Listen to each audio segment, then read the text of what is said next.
العالمين والصلاة والسلام على أشرف الأنبياء والمرسلين سيدنا ونبينا ومولانا محمد وعلى آله وصحبه أجمعين. درس پنجم درباره عادت، درباره استحاضه، درباره کرسوف انشاءالله یاد میگیریم. یکم عادت چی رو گفته می شود؟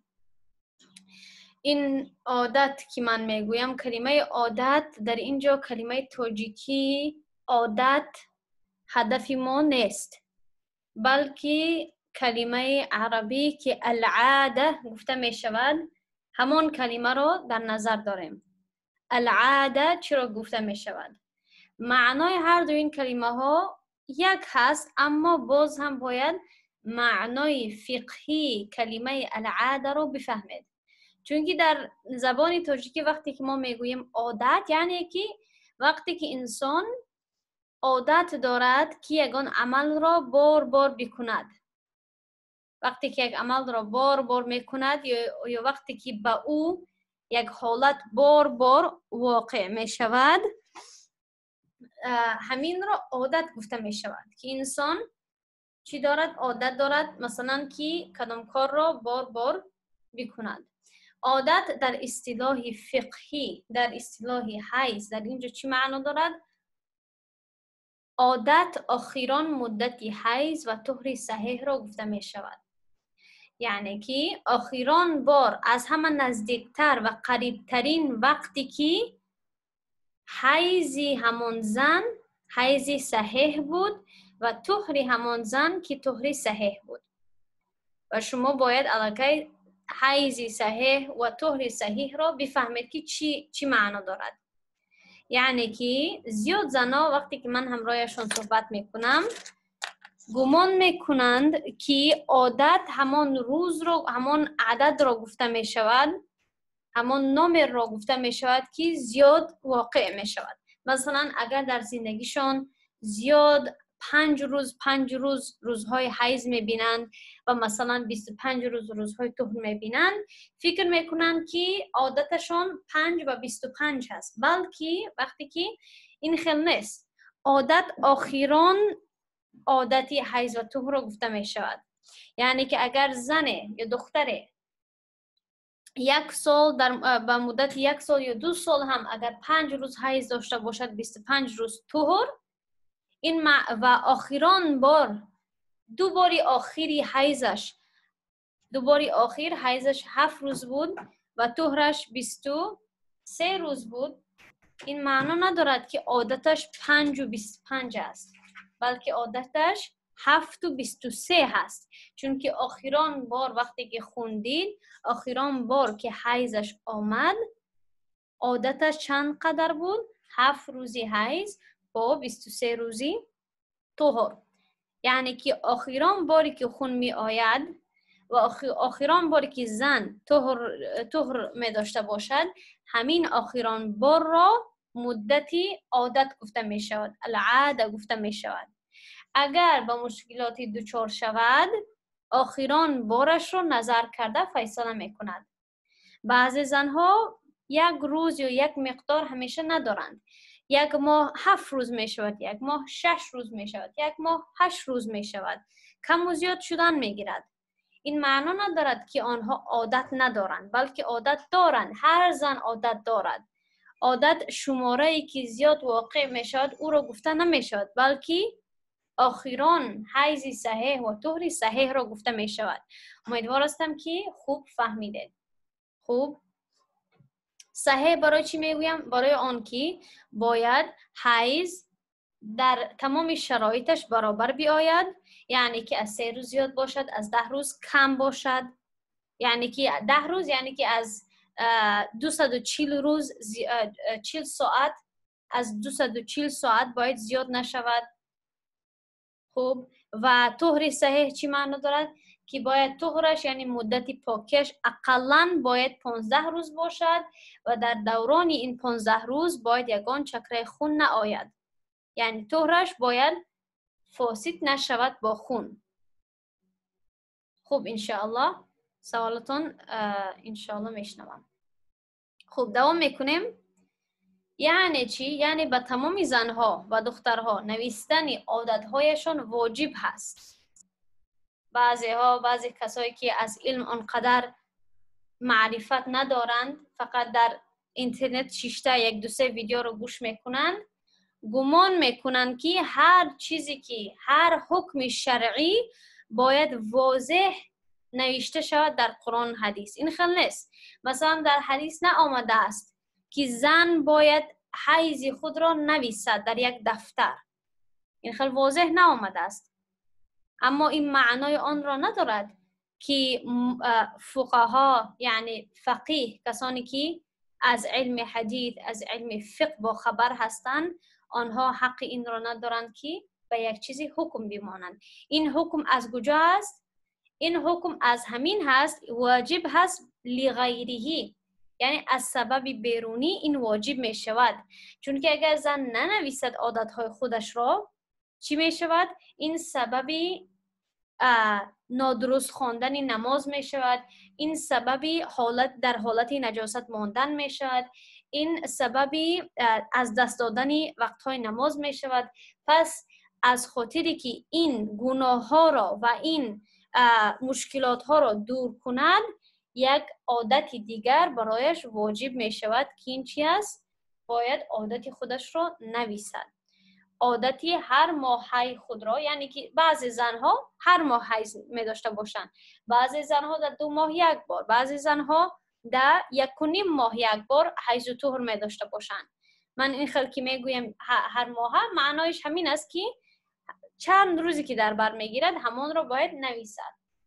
مثلا نویسد که ینور 1 تا 7 حیض. بعد وقتی که فوریه دا خوندید باید نویسن که ینور 1 خوندیدم تا ینور 5. وقتی که 2 حیضش که آمد باید اکنون از ینور 8 تا فوریه 1 حساب کند روزهای طهرش را، و روزهای طهرش را هم نویسد. همین خیل در مدت طهر هم اگر یک چکر خون ببیند، در دوران طهرش اگر یک چکر خون هم که ببیند، میداند، گرچندی که میداند که حیضش نیست، یک چکر بود آمد و تمام شد، باز هم باید نویسد.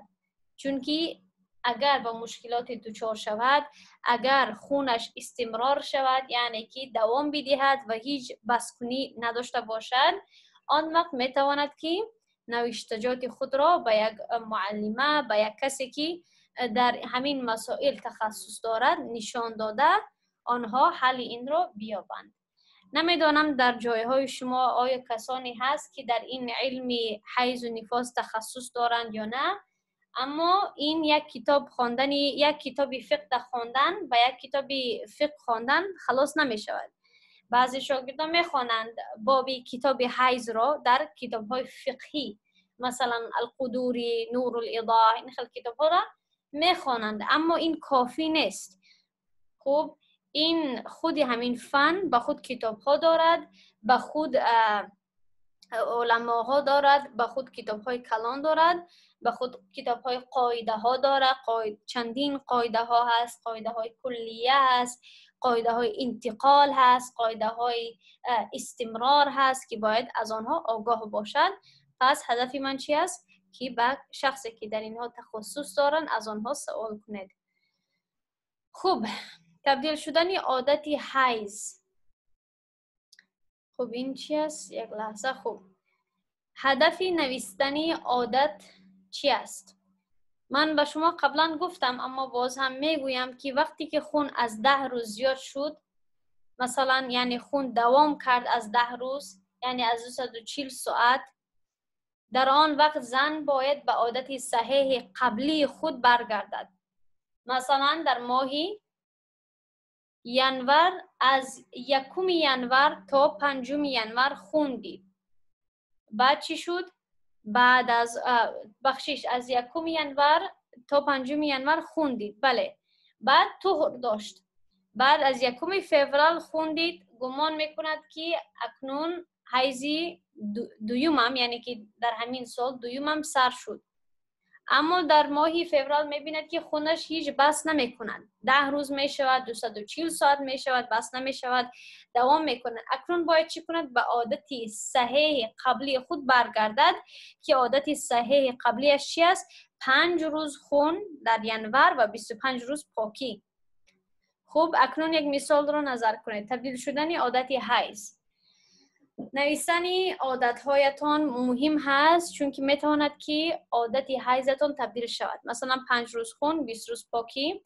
5 روز خون، من این را قبلا به انگلیسی نوشته بودم، این فراموش کردم که این کلمه ها رو ترجمه کنم، اما شما فهمیدید. 5 روز چی شد؟ خون. 20 روز پاکی، 5 روز خون.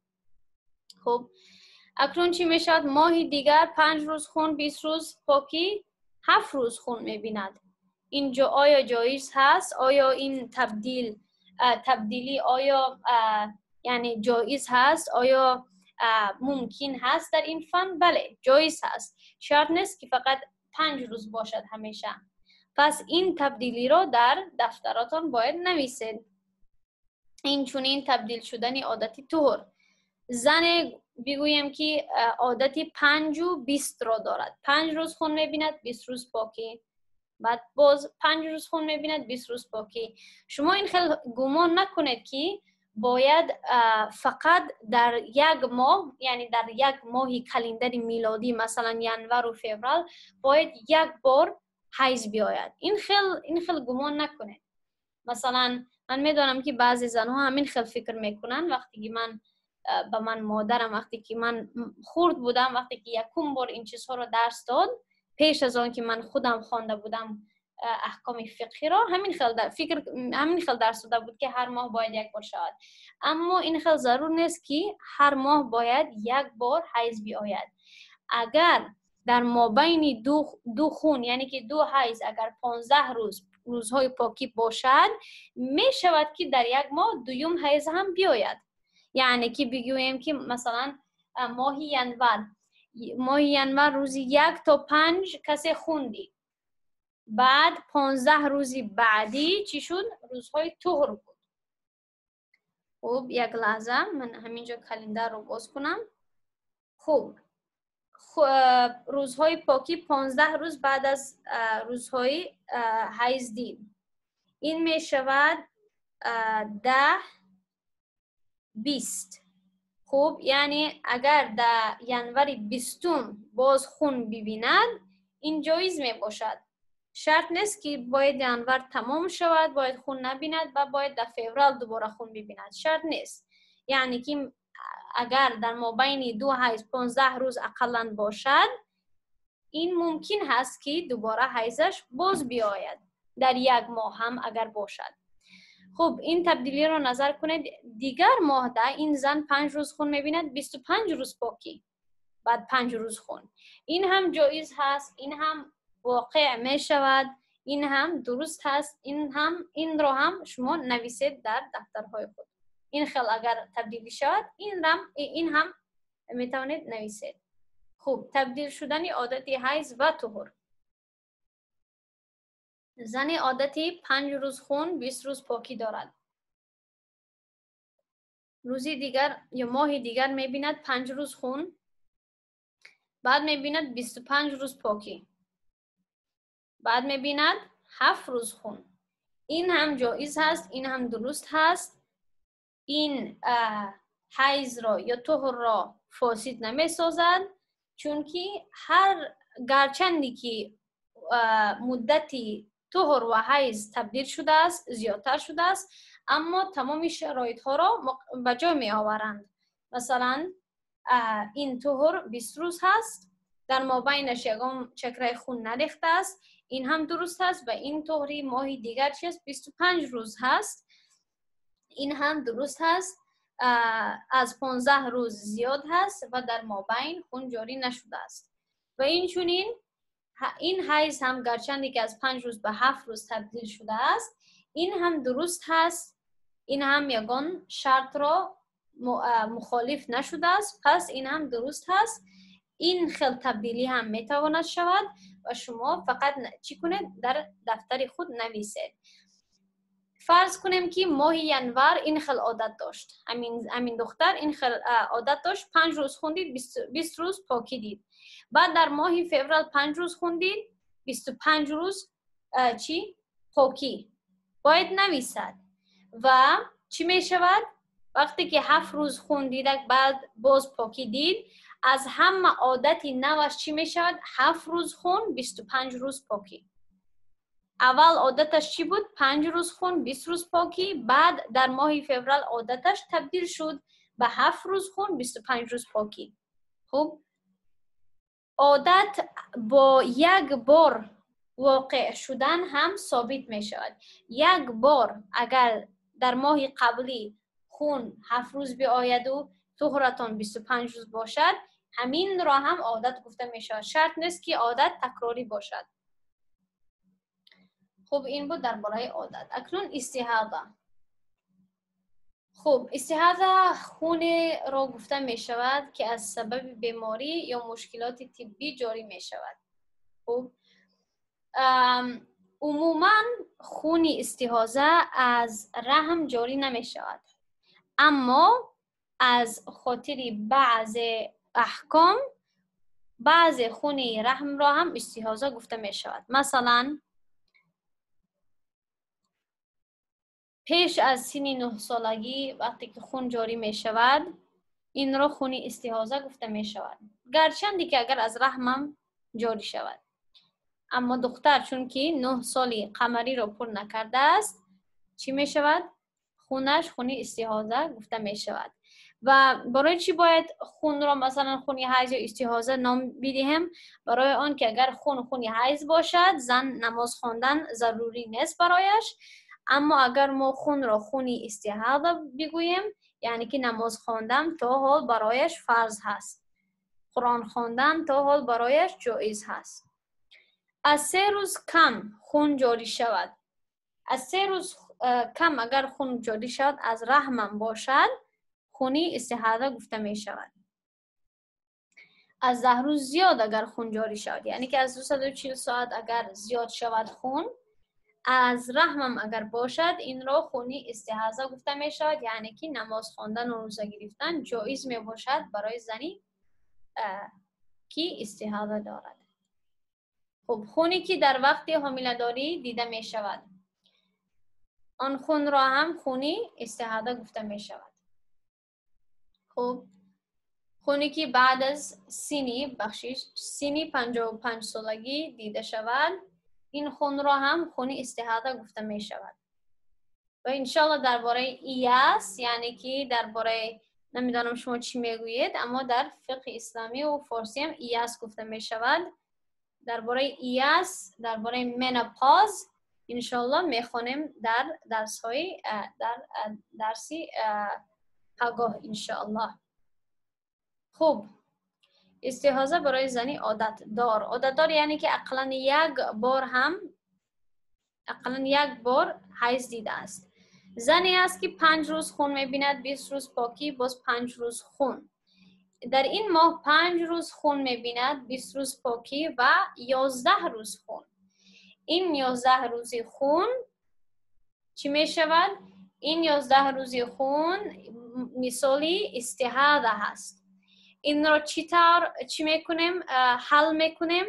باید به عادتی قبلیش برگردیم، یعنی که عادتش چی است؟ 20 روز طهر، 5 روز حیض.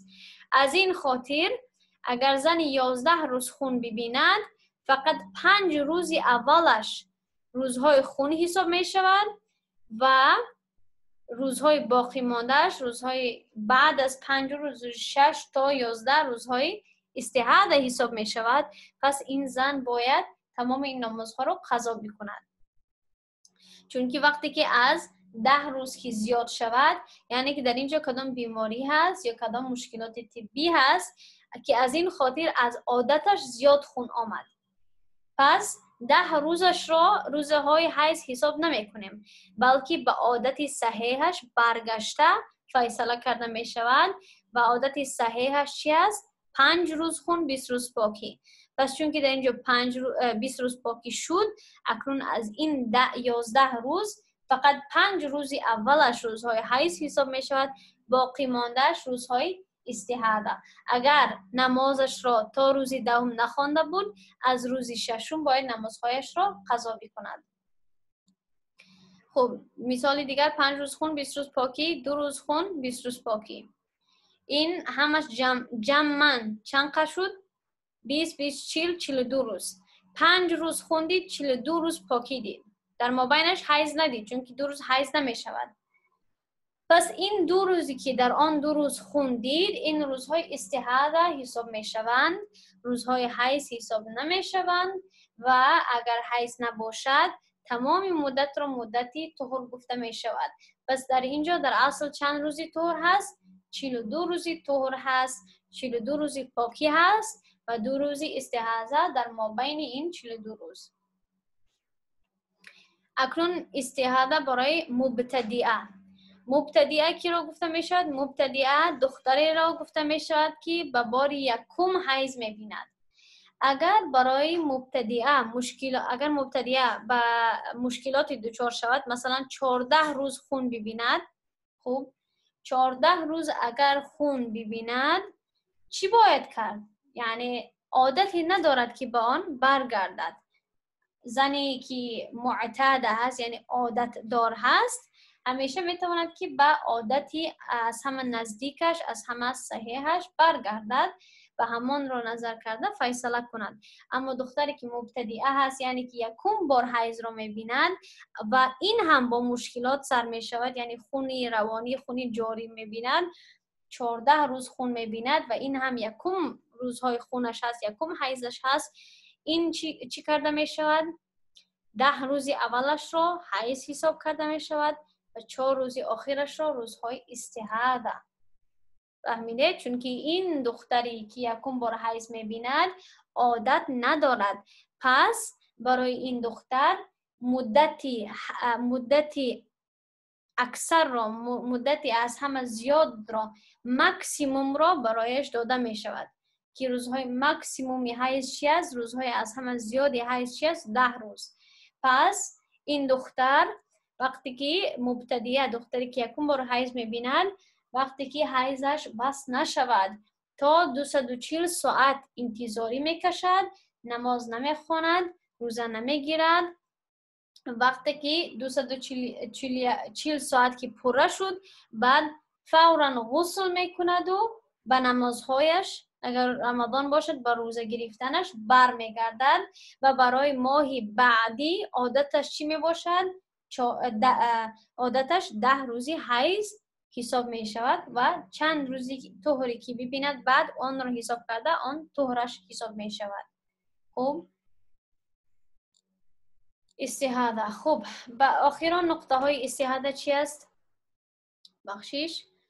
خب زنی که استحاضه دارد زنی پاک و طاهره حساب می شود، یعنی که از جهتی آیا محدث هست، آیا در حالتی حدث هست یا نه، زنی که استحاضه دارد زنی طاهر حساب می شود، یعنی که نماز خواندن و روزه گرفتن یا اینکه قرآن را دست زدن با طهارت برایش جایز هست، چون که این در حالتی حیض نیست، این در حالتی مشکلات طبی هست.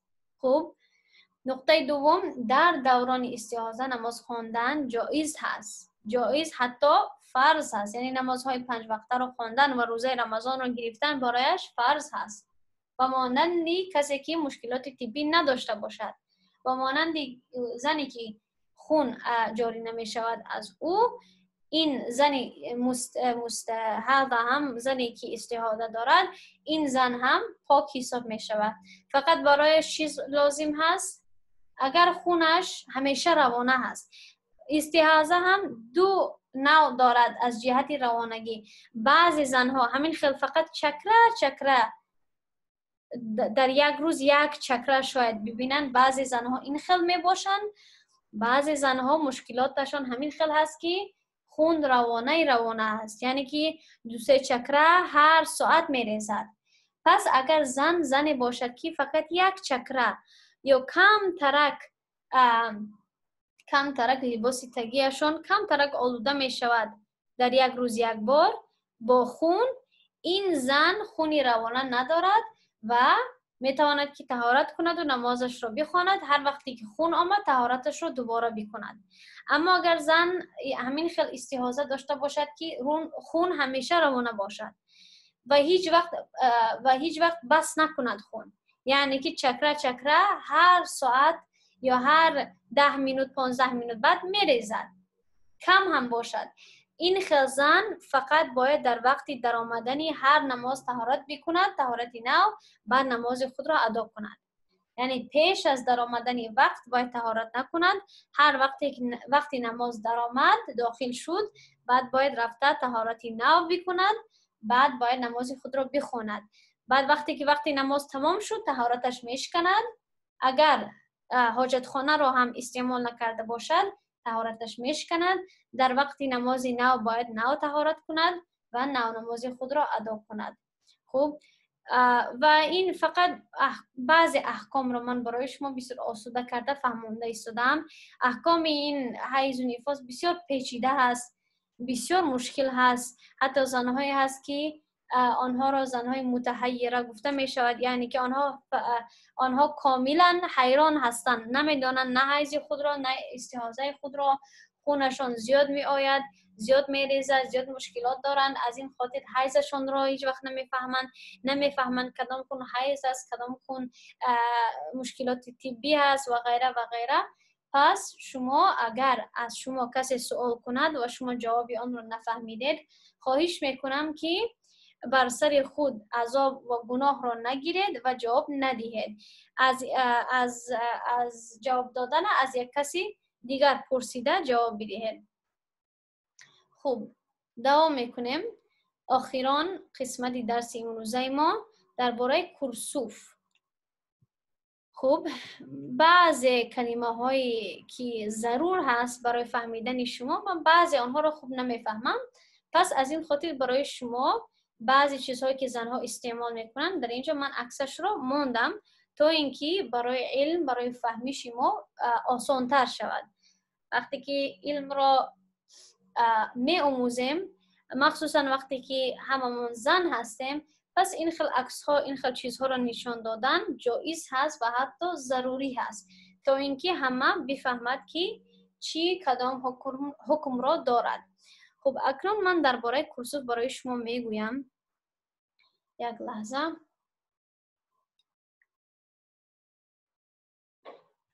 خب در کتاب های فقهی، در باب حیض درباره کرسوف هم علما و فقها نویستند.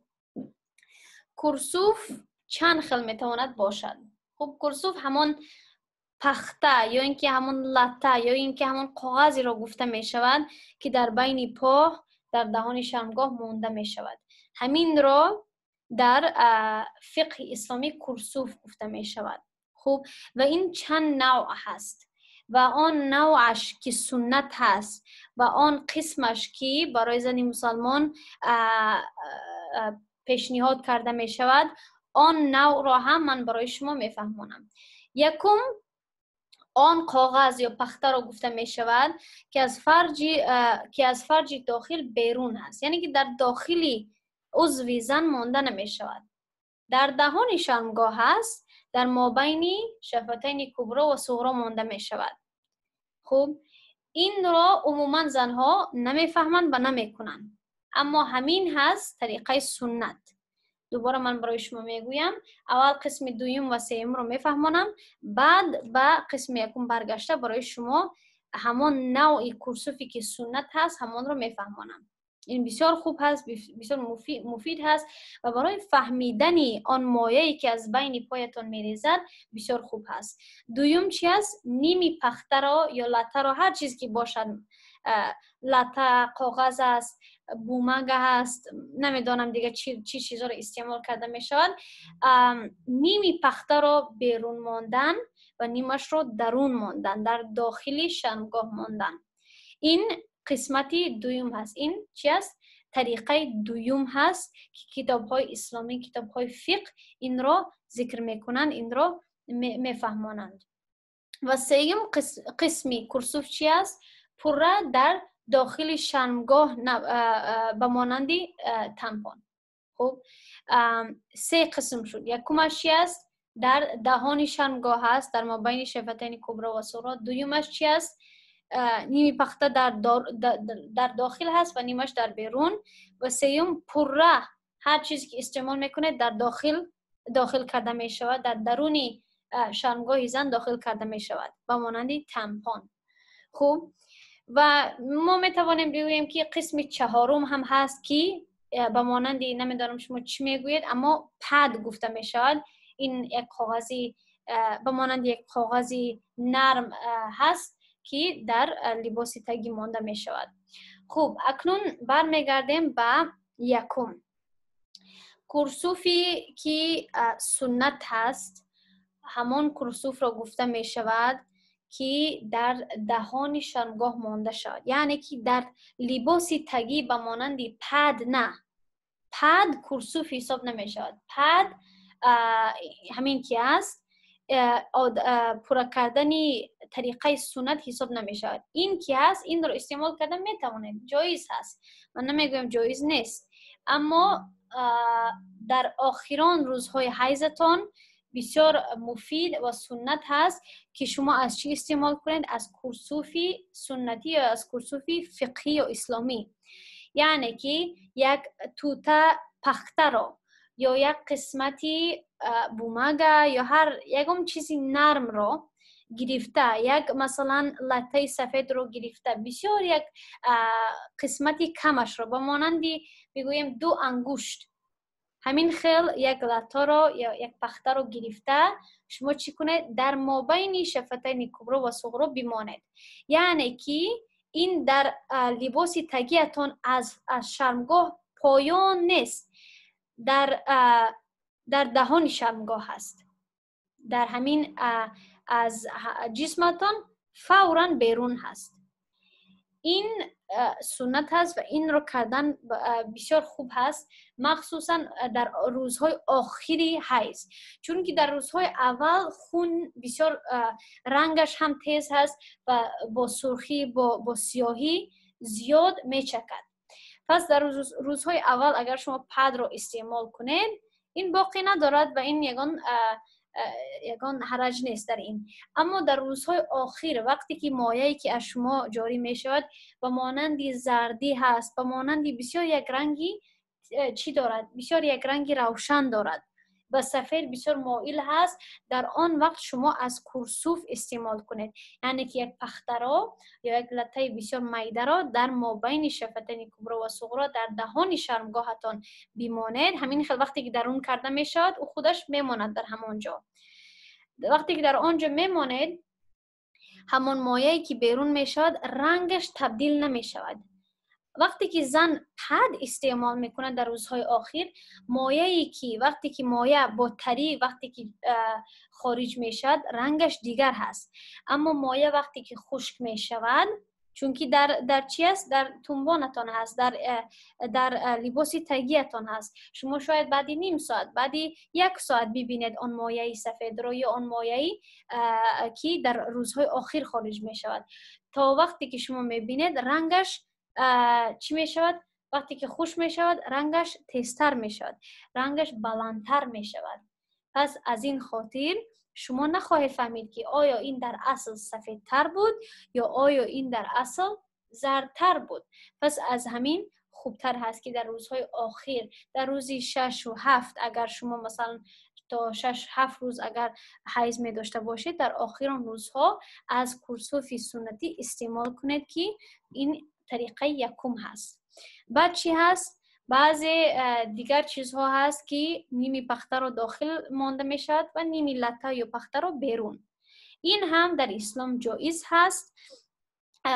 اگر مثلا شما پیش از حیضتان که سر شود اگر شما پخته داخل کنید که نیمش بیرون باشد نیمش درون، یا اینکه یک لطه رو کمتر داخل کنید که نیمش بیرون باشد نیمش درون، این در اسلام جایز هست برای باکره، یعنی که برای زن شوهردار. و تا وقتی که خون رو نبینید حیض سرشوی حیض حساب نمی شود. یعنی که گرچند که شاید که حیضتان سر شده باشد اما چون که شما همین لطه را پیش از جاری شدنی خونتان داخل کردید، تا وقتی که شما همین لطه را بیرون کرده خون را به چشمانتان نبینید، خون حیض سر شدنش حساب نمی شود. خب یعنی که حساب شوی حیض ثابت نمی شود. باید بیرون کرده خون را ببینید تا اینکه حیض ثابت شود و روزی یکمش یا سرشویش ثابت شود. آخران قسمش چی است؟ تمپون. در زمانه ما چی است؟ این خیلی یک چیز هست، من خودم زیاد نمیفهمم درباره این. تمپون گفته می شود که به فکرم پوره در شرمگاه داخل کرده می شود. خب و به فکرم این خیلی یک رشته هست که برای کشیدنش کشیده می شود. و این خیلی ما یک چیز دیگر داریم در اینجا، نمیدونم شما هم خیلی شاید داشته باشید، من از این هم آگاه نیستم، من خیلی چیزها رو وابشه استعمال نمی کنم. اما این رو menstrual cup گفته می شود به انگلیسی. خیلی اینا دیدید چی است؟ با مانند یک بکالورین، یک پلاسماس، یک چیزی هست در داخل شرمگاه مانده می شود و فقط این قدرش بیرون مانده می شود. هر دوی این چیزها را، این خیلی چیزهایی که پورا در شرمگاه داخل کرده می شود، این را در اسلام استعمال کردن مکروه تحریمی هست. خوب مکروه تحریمی هست. بعضی علما اجازت میدهند برای مثلا عمره رفتن یا برای اگر در کار باشد زنه و نتواند که مثلا علیش کند و باید خون در داخلش نگه داشته باشد و بعضی مثلا بیماری ها است، اگر این خل برای این خل چیزها باشد، بعضی علما این را اجازت میدهند و کراهتش یعنی مکروه بودنش دور می شود. اما این خل عموما استعمال کردن این مکروه تحریمی هست. پس زن باید کوشش کند که از این استعمال نکند. خب برای دختری که شوهر نکرده است این جایز نیست، اما عموما برای زنی شوهردار این مکروه تحریمی هست.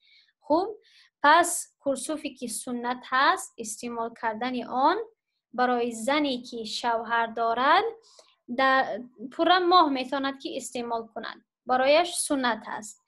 اما برای دختری که شوهر ندارد فقط در روزهای حیضش اگر استعمال کنند این طریقه اول را برایش جایز هست. خوب در همین جا درس ما به پایان رسید. انشالله پگاه آخران درس را درس میدهم، چون که نمیخواهم که تا هفته دیگر بماند.